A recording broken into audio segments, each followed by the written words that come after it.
In today's video, I'll be demonstrating how to dynamically populate a drop-down field in Zoho Creator using Deluge scripting. Let's dive right in.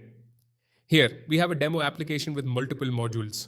Let's navigate to the contact module, where we have a form.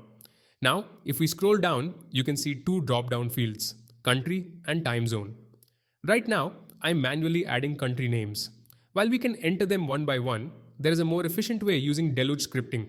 Now let's edit this application and open the builder. In the contact form, we have both the country and time zone drop-down fields.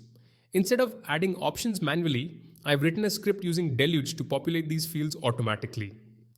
Let's open the workflow for the contact module. I have created an onload workflow, which means this script runs whenever the form is loaded. Now let's take a look at the script. Here, I've created a variable called list1, where I have stored all the country names. Then I use a for each loop to iterate through the list. Inside the loop, I use the ui.add function, which adds each country from the list to the drop-down field. The same process is repeated for the time zone field. I've created a list variable containing all time zones and used ui.add to populate them dynamically. Now that the script is written, I'll update the workflow and enable it. Next, let's access the application and test it. I'll go to the contact module and open the contact form.